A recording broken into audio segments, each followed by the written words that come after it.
Good morning, entrepreneurs and builders. Welcome to the Breaking Business Podcast, where we don't just talk marketing and entrepreneurship, we dissect it, we challenge it, we extract those golden nuggets that you can actually use every single day.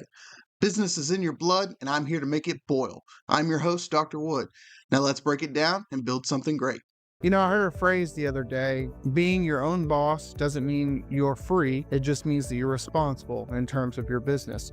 And I wanted to talk a little bit about what this means and how you can actually kind of circumnavigate your own brain a little bit for it. And your business is your baby. You have come up with an idea and you've decided, hey, I'm going to build an entire ecosystem around this idea. That is the core piece of entrepreneurship, is this relationship between your idea, your baby, and the outer free market. And the phrase, being your own boss doesn't mean you're free, is a very telling thing, because it separates what the ideal entrepreneur system is and what a typical entrepreneur system is. So when I develop this baby, and I every single day am dealing with the financial, the emotional, the physical, the psychological tolls that come with being your own boss and developing this business, you aren't free. You truly aren't.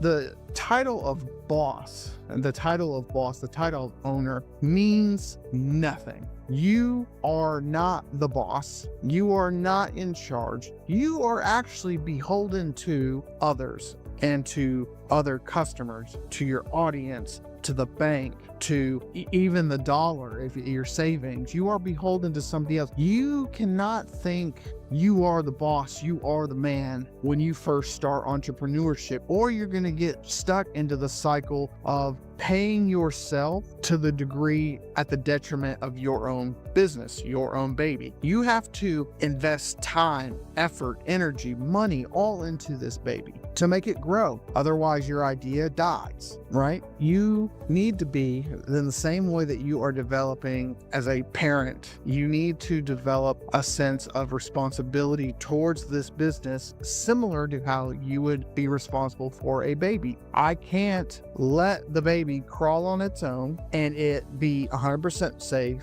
It needs to be managed, it needs to be coddled, it needs to be coaxed, it needs to be sculpted into what I, as an ideal parent, would also have for this baby, this business. And when I see a lot of young entrepreneurs, hell, even me sometimes, there are several people that I'm partnered with or have a synergy style relationship with, and they treat their business like it's always going to be there. They treat their business like I could leave it for the next year and I'd come back and it'd be exactly fine. It'd be the same. And I'm sorry to tell you, that's not how that works. That's not how business works. That's not how the outer market works. That's not how life works. Life hits you with curveballs. Life will come at you and it will say, nah, that's okay. You can go away. So when you actually start developing your business, a good rule of thumb is to think of yourself as a guiding hand, but an ever-present hand for that business. You're not free. You are a slave to your own business, because if you don't provide this guiding hand, it will die. So you are essentially a slave, a prisoner to your own business. But this stems from the idea that you are wanting to implement.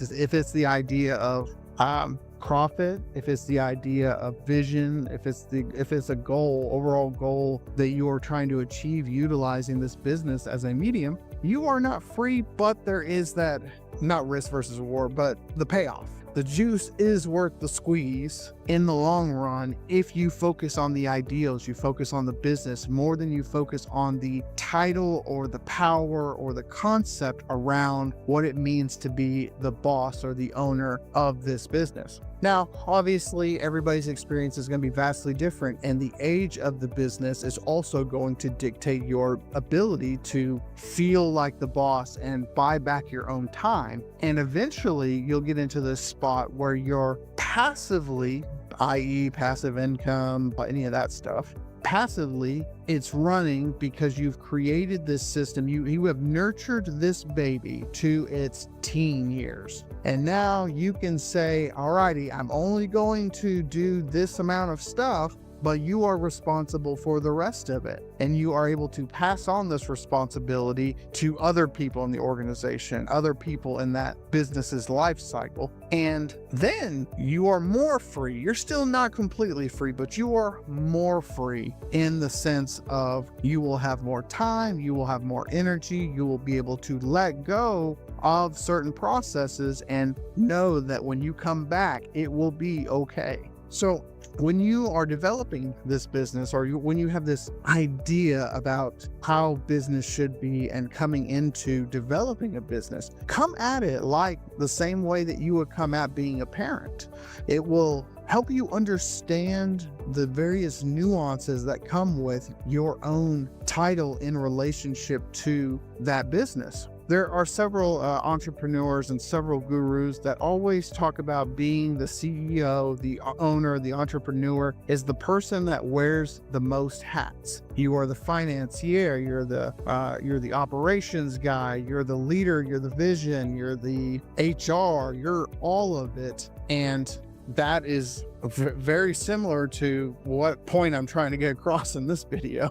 Although it's an over rambled video for what the topic actually is, but it is kind of an eye-opening for some people who come at entrepreneurship like, oh, hey, I'm just going to throw money at it, make it work for the first month, and then let it go, and it'll be good. And then they never look at it, they never do anything with it, they never continue grinding at the vision because they've already quote unquote made it to what they perceive is its best. And for some people that's okay, for others it's not. A lot of people come back to it and think, why did it fail? All I did was step away for a few minutes in retrospect. But the outer market changes, the laws change, the trends change, how your outputs and inputs change. There's so many details that come to being the boss and being the parent in a business. I think that's all I'm going to talk about for this. If you enjoyed the video,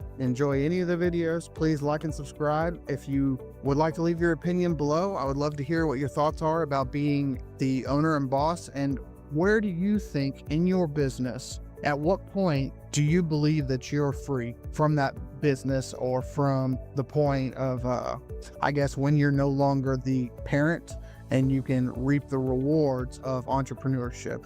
This is because obviously nobody really builds a business without having an end goal in mind of sorts. So tell me, what was your end goal? Where did you become free in this point of developing your business? And any insights that you can provide, I'm sure other people would love to read them. Again, like, share, subscribe, all that good stuff. And I'll see you guys in the next video. Thanks. Bye.